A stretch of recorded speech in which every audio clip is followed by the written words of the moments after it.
Hello everyone, Veigar V2 here. I have been a Veigar main since Season 3 and I've climbed through every single rank and played in Challenger for over 10 years using this champion.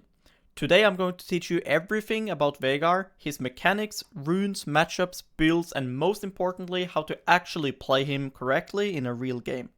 Whether you're just picking up Veigar or you want to master him at the highest level, this guide will give you the tools to win more games.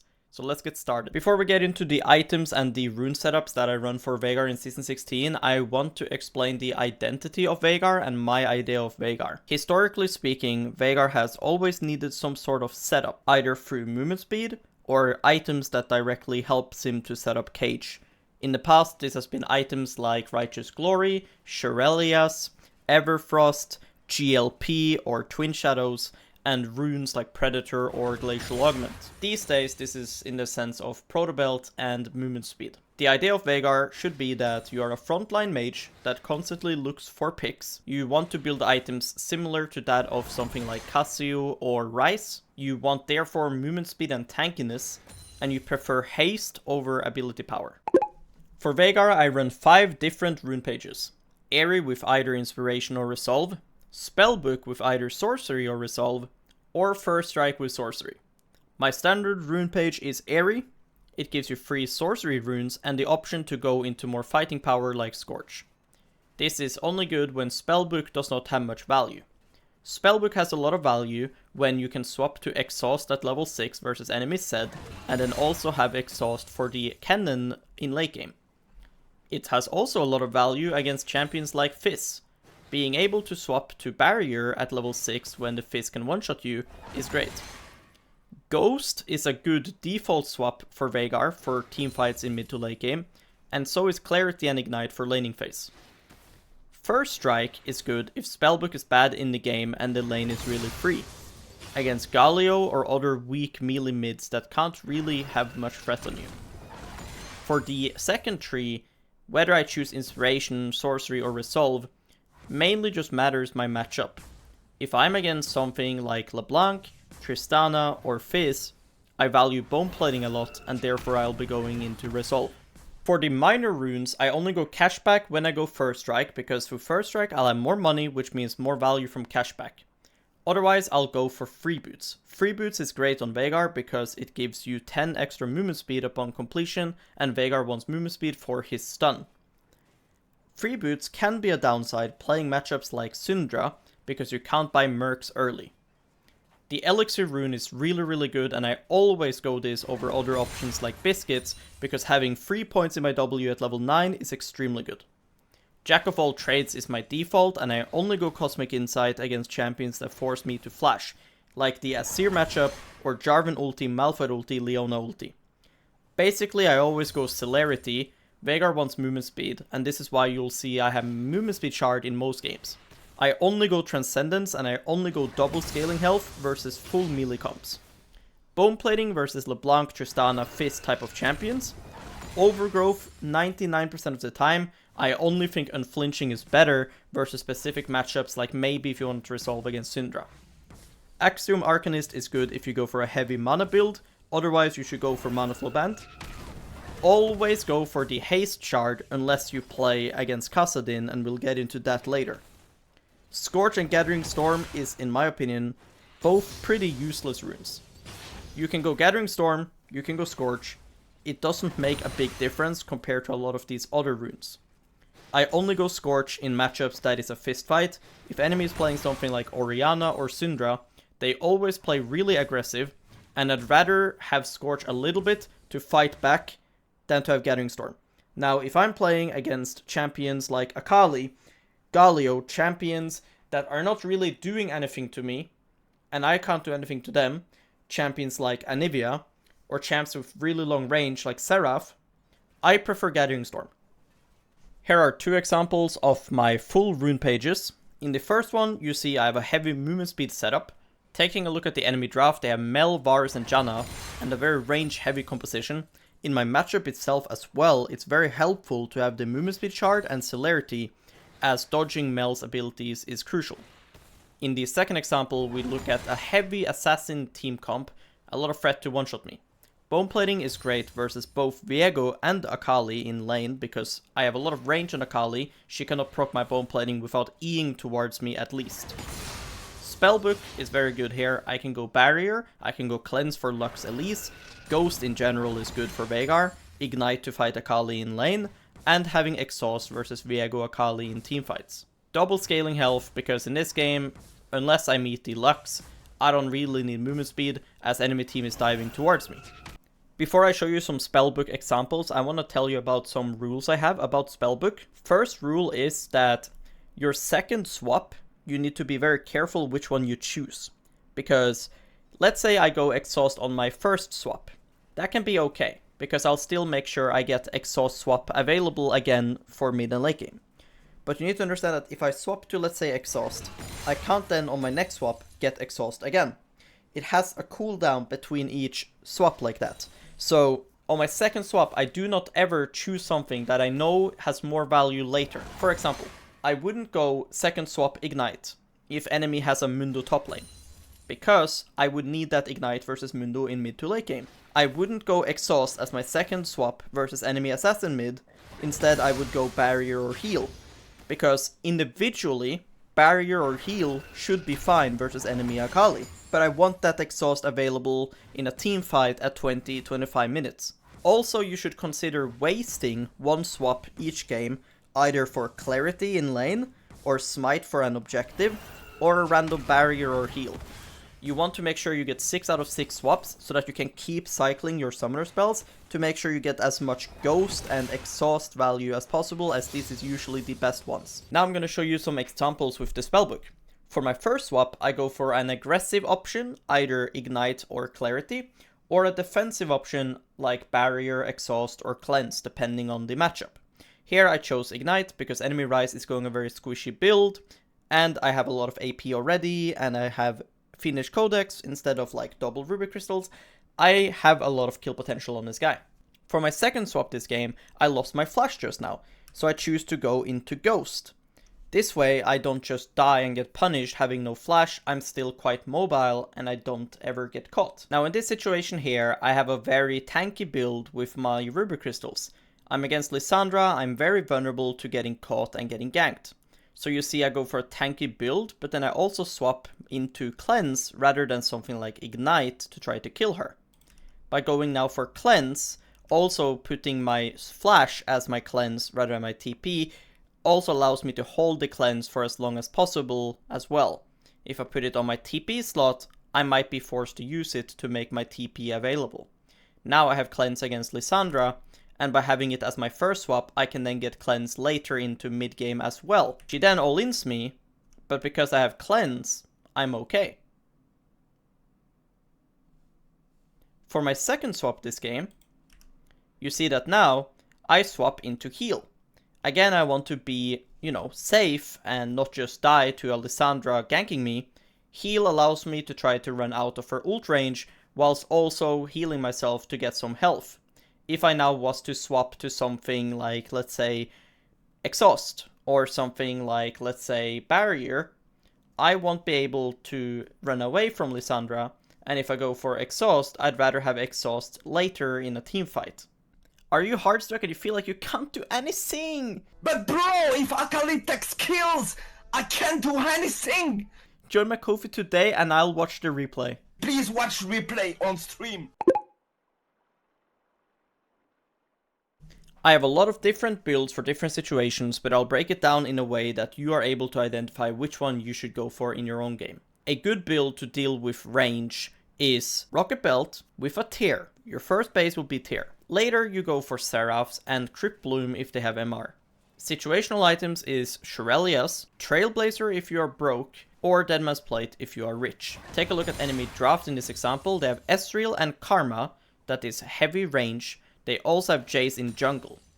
So having this build allows me to threaten the Jace, Ezreal and Karma a lot more, whilst also being pretty safe from the Katarina with the Protobelt dash and health and Seraph Shield. My other standard build is what I do when I'm against a lot of threat. Taking a look at the enemy team comp, they are heavy melee, which means the value of movement speed goes down as they are diving into me, but the value of survivability goes up.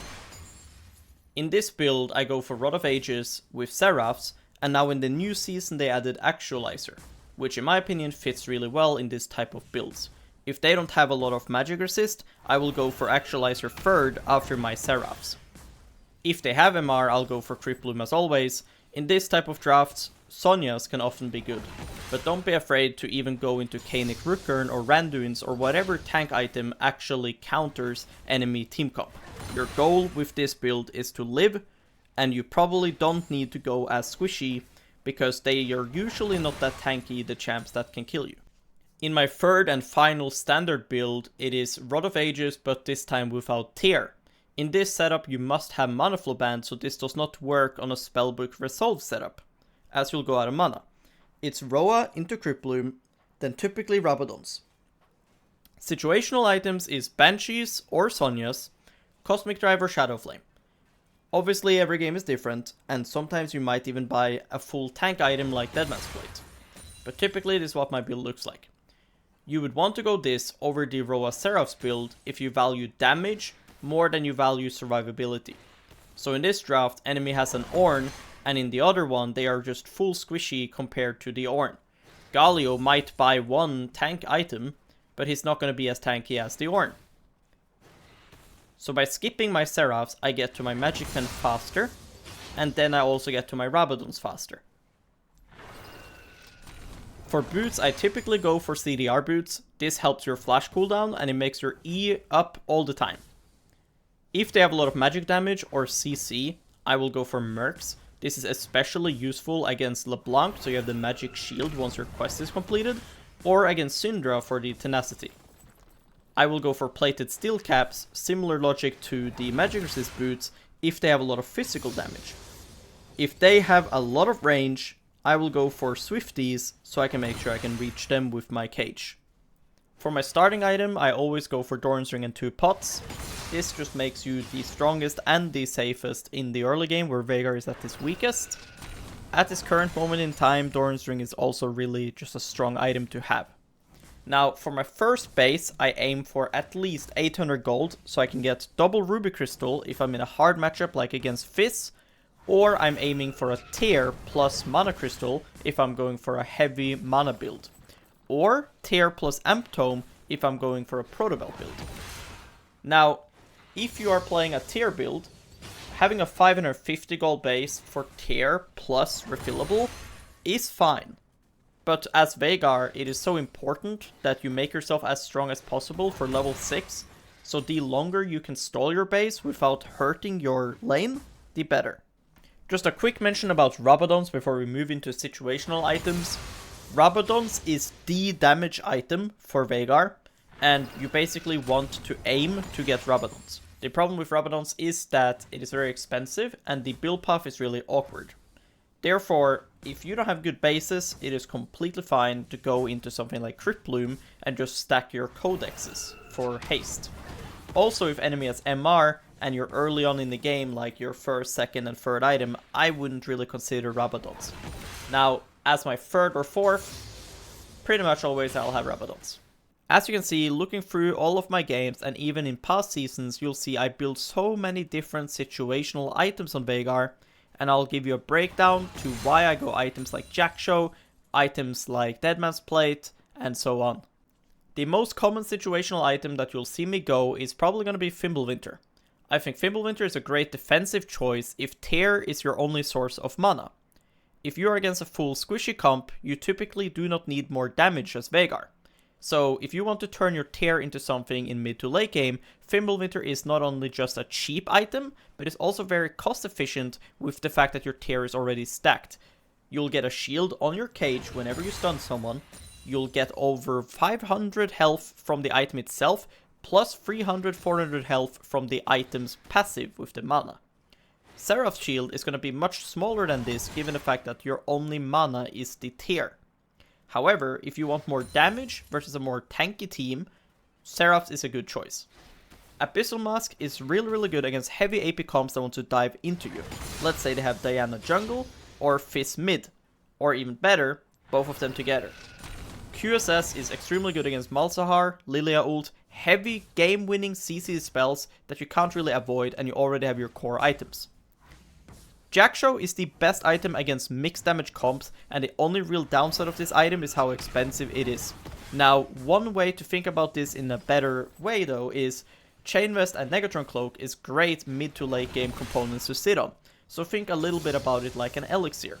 If you think the game is about to end and you want to be tanky, instead of buying a blasting one for damage, you can just buy a Chain Vest, and then after the fight, if the game didn't end, you can play towards Jackshow. Bloodletter I would only go if my team is trolling and they are not going it. This item is typically not good on Veigar, and you should only buy it if your Rumble or Syro or whatever is too stubborn to buy it. Torch is actually surprisingly good on Veigar, but not as a rushed item. Because it gives percentage AP boost, I'd only turn this item into something at like 5th, 6th item typically. Maybe I don't have anything from my tier yet, I'll sell my tier in late game and buy Torch often. Deadman's or Trailblazer is another common situational item that I'll go for. I go Deadman's if I'm rich, Trailblazer if I'm poor. It's good movement speed items, which is important for Veigar to set up his cage. When it comes to Banshees or Sonyas, you gotta think about what type of composition you are facing. If they rely on one specific spell and they can't proc your spell shield, so something like Ash Arrow, Bard ult, Banshees can be really good. If enemy has something like Diana ulti or Rengar one-shot, Sonyas can be really good. Liandry is only good against mega health stackers, otherwise I wouldn't really want to buy it. Veigar doesn't have that short cooldowns other than his W, nor does he have that much range. He doesn't have a very good way to kill tanks anyways, so only do this if you have to. When it comes to my skill order, I have two different setups, but they both follow the same skill order in the beginning. Q into W into Q. I only skill E level 3 if I'm sure that my team will either gank for me, or it's a matchup like against Silas where he might just dash onto me and I might need E for defense. Now, we must max our W second on Veigar no matter what, because Riot has changed how his W works. In the past, it used to give you 100% AP ratio regardless of skill point, meaning that it was pretty useless to put more than 2 points into it and just max your E. Now, Riot nerfed Veigar, and now it's 70% AP ratio level 1. This is unplayable, you won't ever WQ a melee, they won't ever die, and you will never ever kill casters either. You can't wave clear. This is why we have Elixir Rune, so that you can have 3 points W level 9 immediately. We always go a second point in E level 10. This ensures that no matter what, my W will hit on my stun. If they have heavy tenacity, like Merc stacking team, or an Irelia with Witsend, Sterak's Gage, Mercs, the game is unplayable. You must put a third point in E at either level 12 or level 13. Trust me, your W will not hit, and no matter how many points you have in your W, if it misses because your stun runs out, it is useless. Two things to keep in mind for your passive. First thing is, every 50 stack you get, your W cooldown goes down.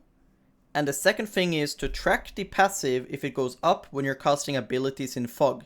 For example, if you stun someone in a bush, or you cast a Q in a bush, like here. Now I see I got 1 AP, so I know someone is in that bush. Veigar's Q is pretty simple, but couple things worth noting. You can auto Q. This is very helpful for trading, very good for early game farming. You can do Q flash, which is a very good way to one-shot someone from far away. You can combine this with a sideways flash to make your Q bounce as well, for more AoE damage in a fight. It's really important to understand the bounce range like this, because your Q can bounce in really weird angles like this, where it goes more like sideways. So you shouldn't try too hard when you're playing to cast your Q like this, because it does go very far to the side. Two more things that you can do with your flash, with your Q, is instead of just doing Q flash like this, if you're playing versus something like, let's say Yasuo wind wall, it can be very useful to cast your Q like this. That way you can get behind the Yasuo to stop the wind wall from being annoying. Most advanced thing you can do with your Q that's extremely useful when you're going the Proto Belt build is that you can buffer both Proto Belt and your Q in your flash. So if you do Q, then Proto Belt, then flash, it'll look like this. That way you get your Proto Belt dash and your Q instantly off, and you're now in ult range. And you one-shot your opponent. Your W is also an auto-attack reset, just like your Q. This is very helpful because if you stun someone, you can do auto W and then auto Q to get 2 auto attacks off, which will help get them in lethal for your ulti. Your W also gives vision, which can be used for clearing wards or pressing ult on someone who's stuck in a bush, or just for scouting. Another really important tip with your W combined with your E is, since your E has so much space, you want to try to often cast W inside of the middle. If someone is just dancing around in your cage, you just W the middle part. Often they will run close to the edge or get themselves stunned. If they do walk close to the edge, you can Q and guarantee a hit of your Q. If you do the E trick of putting a cage inside of a wall, then you can guarantee your W to hit as well. Now it's like basically impossible to dodge, especially if you do it inside of like here. When I play around my W in lane, I try to just hit the edge of it. The reason for this is that it helps me get some space in my lane. It zones the enemy opponent, making it so that they can't trade on me without taking damage from the W. And it makes sure that the only creep I'm damaging is the creep I'm trying to farm. This helps me buy time for my Q to come back up, and it's very useful when I'm farming under tower, for example, or in a case like this where I want the wave to come slowly into me. And if I'm damaging the entire wave multiple times with my W, then I'm just going to lose a lot of CS and ruin the wave. Something you can do to try to make your W hit without stunning them is to try to use your W when enemy is locked in their animation, whether it's auto attack or spell animations. For example here, judging by this melee's health, I know that Ryze has to auto attack it to get it into lethal range with the tower. So I preemptively W, understanding that he must auto attack to farm this. If he chooses to not auto, to dodge my W, well then he loses this creep. In this case, he tanks my W. It's free AP for me, and some damage. When combining your W with your cage, don't always stun them and cast the W on the actual stun. Try to cast it slightly in front of them. By doing it like that, you can try to make sure that, one, if they start running towards you to dodge the cage, they also get hit by the W, but also you get a little bit extra range if you're casting your W like this, compared to casting your W on top of them like that. This also lets you make sure that you can space maybe some threats that's on this side. So cage, W like this, much better than Wing like this. Really important tip for Veigar's W is to try to predict enemies' dashes and their movement. Versus abilities like Sylas E, it's extremely easy to W on top of yourself when you see his E is going to hit you. Same if you see a Lee Sin Q traveling on top of you, or a Jay's Hammer Q or Renekton E, and hundreds of more abilities like that. No. What? I'm not Veigar V2. I don't know how to press E's. He does, not me. One of, if not the most important trick when you're playing Veigar is to not just think about your E like a full circle, but instead try to make it in half. By cutting it into half, you leave them with less room to dodge your W, they are more likely to run into the edges, you cover small gaps and terrain with the edge rather than having the edge be inside of a wall. If you make a full circle, they will dodge your W, and often they won't even get hit by your stun. It'll also make it easier to hit your Q. This is also extremely useful when getting dove. If you're standing like this and there's melee champions diving you, instead of panicking and caging like this or something, just press your E like this. If they've committed the dive, they are now trapped inside of this, your W is basically guaranteed to hit. There's so many ways to use your E like this, and it's honestly one of the most skill expressive things you can do when you're playing Veigar.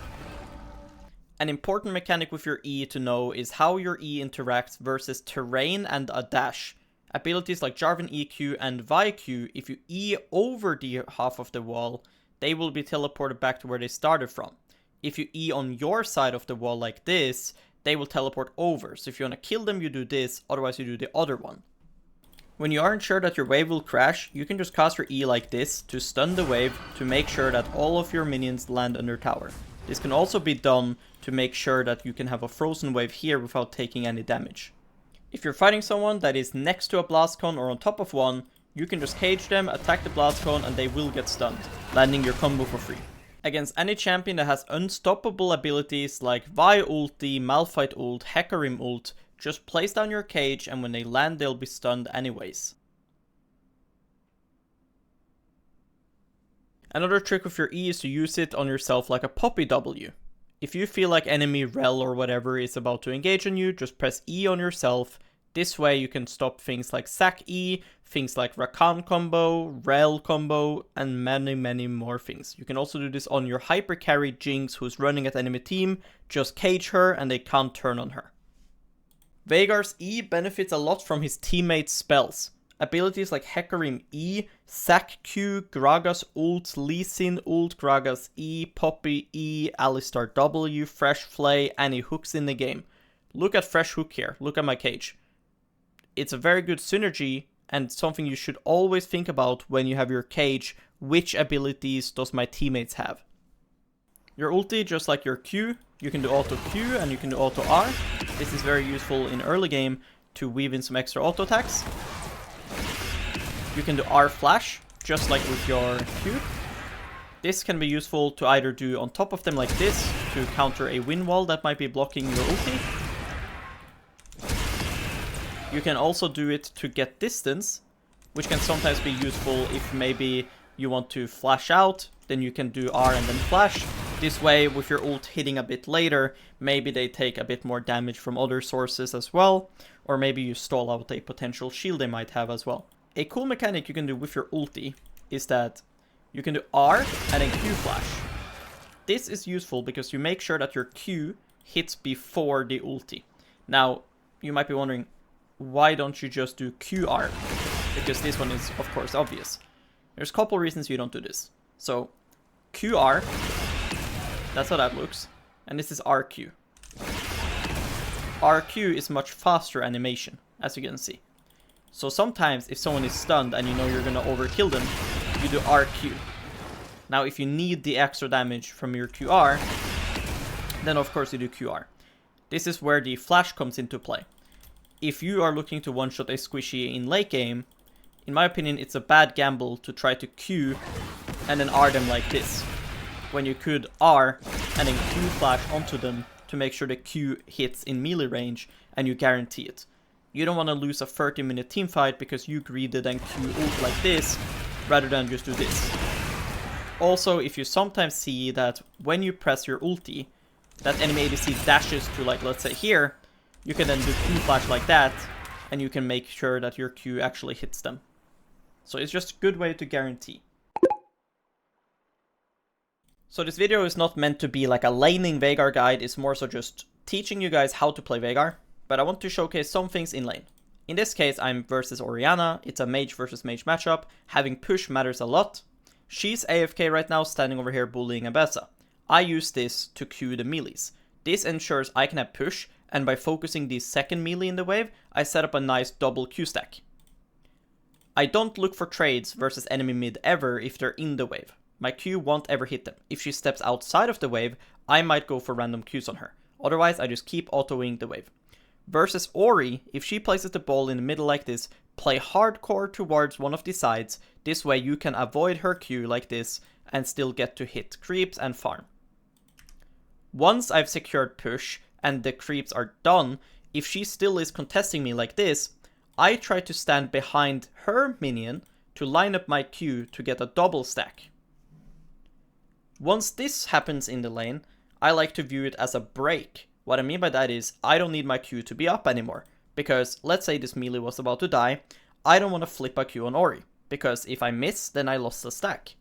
But right now, I can have a Q up to poke her, and still have Q by the time this melee dies. So I like to throw a random Q, just hope that she maybe clicks here, then it would hit, and in this case it missed, I only lost 30 mana. I'll still have Q up to double stack this. After all of this, you just let it bounce. Now I have a safe wave state to chill in, and I'm ungankable.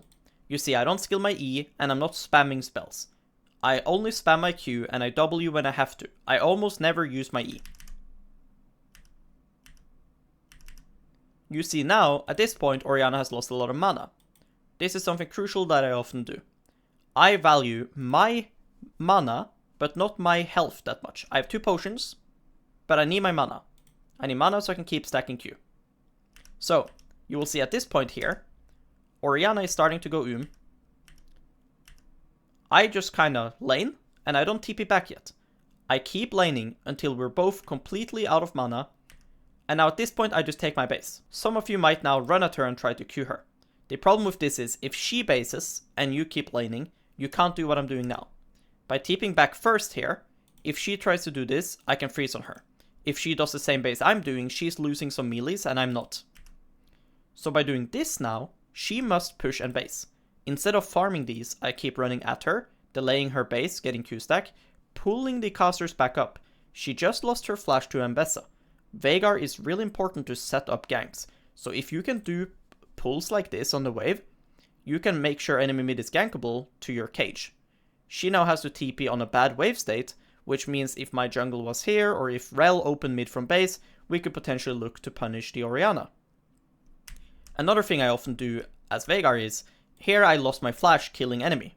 So when I return to my lane, I put a lot of emphasis on having a good wave state.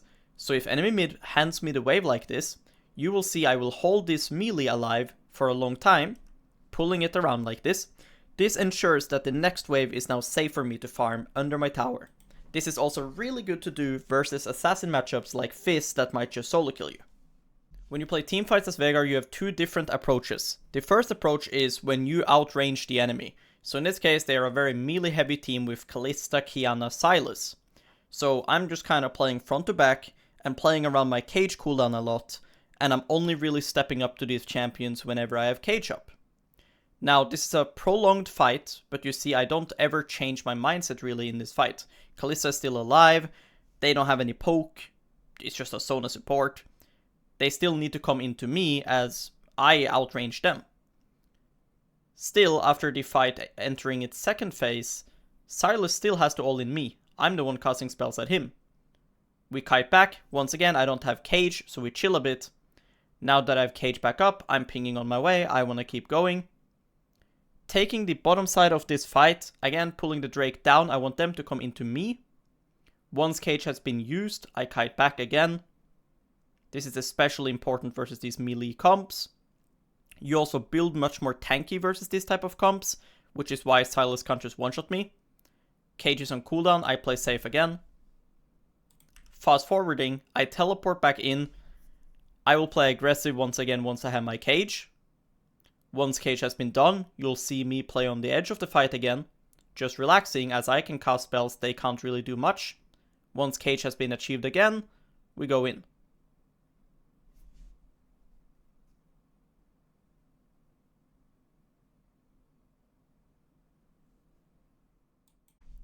The second way to play Veigar in fights is to be the main engage. Typically this is done with like a Proto Belt and Shurelia's type of build, especially if you have flash up. You can go for engages with your cage, you can look to bait out more spells since you're so mobile and so fast. And you'll see that every time I play a build like this, I try to be more in the front and be the reason a fight happens. You can go deeper with this build, aiming for better cages. You see here with my team backing off, I still want to keep going. And the ability to have Shurelias for my team is really good in these cases too. They have a really range heavy team comp. You see my Graves is hesitating and my team is not really that keen to fight. But because I was able to keep on caging and zoning the Sivir and everyone, we still get to keep fighting. Another example of being the initiator as Veigar. You see I have a tanky build, I have flash up, Baron is up in 10 seconds. If I kill anyone now, then we get Nash. Even better, if we ace them, I get some sweet LP.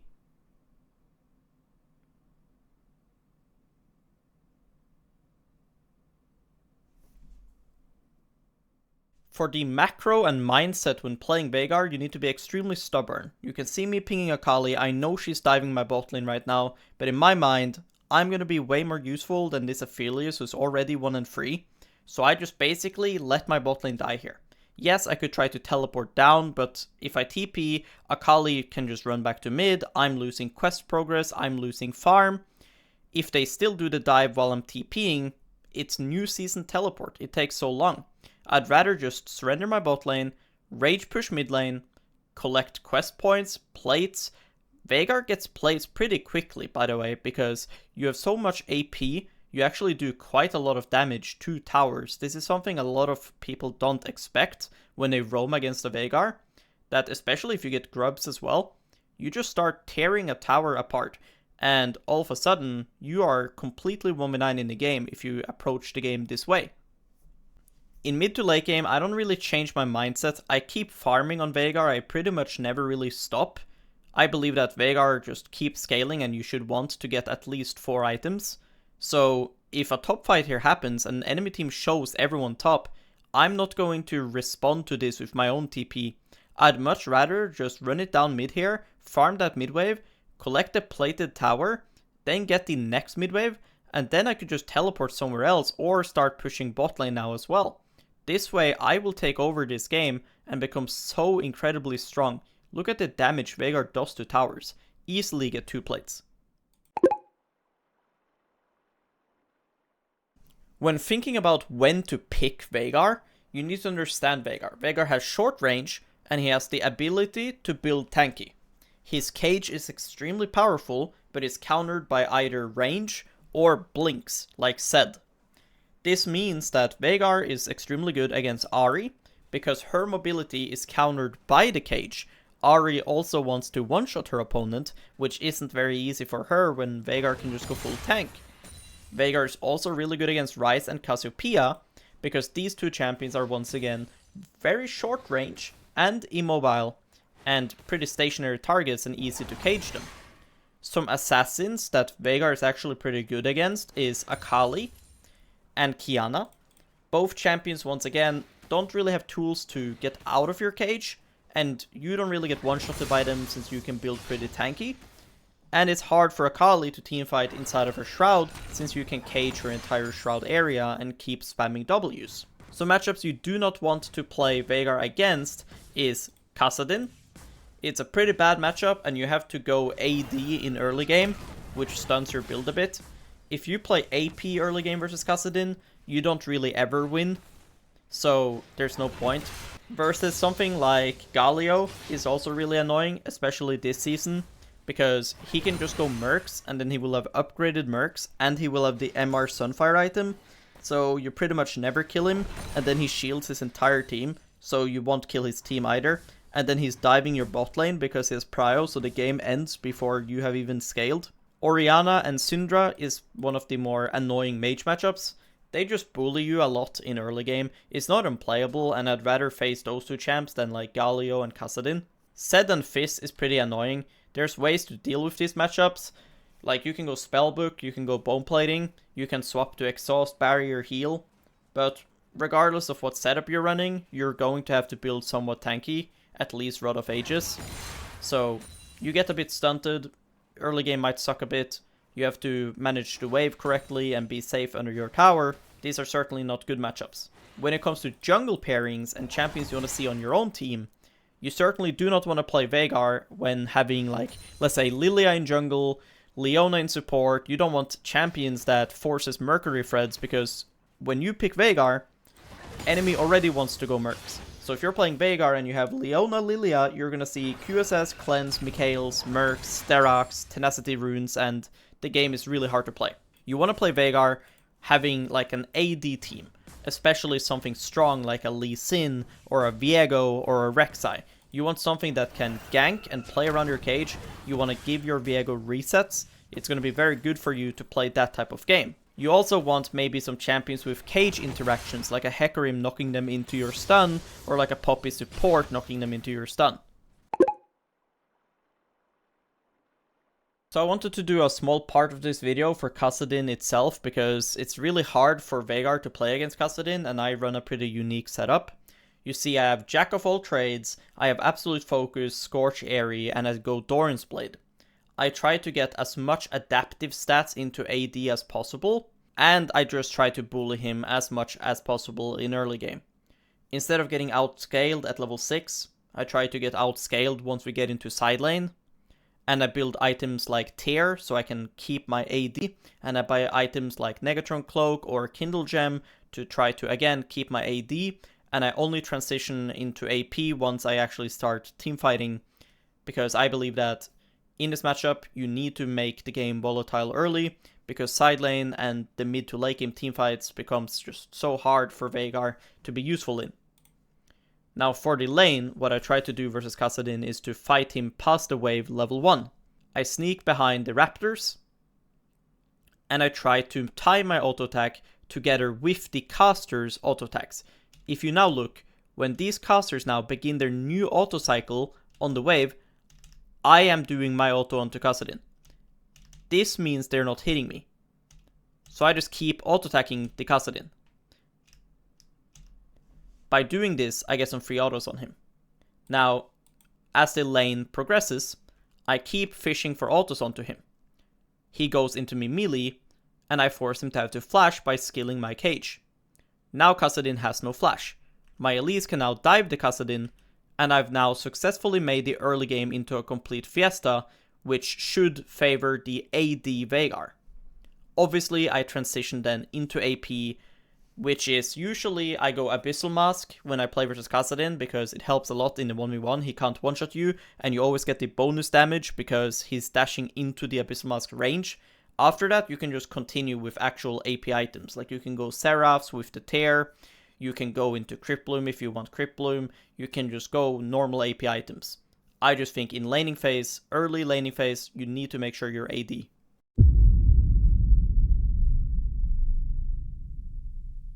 This is the difference between the good and the great. The good, they talk about it, sometimes they do it, sometimes they don't. The great execute.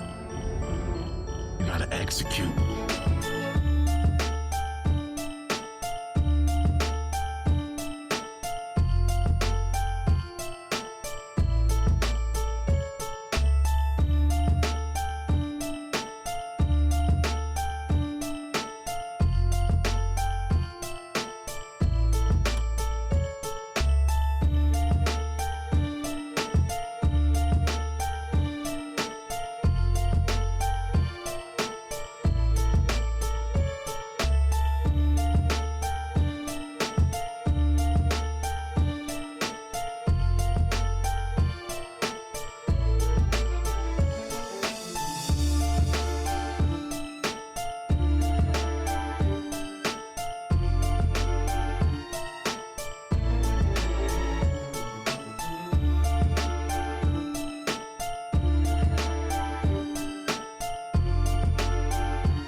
Leon needs to die.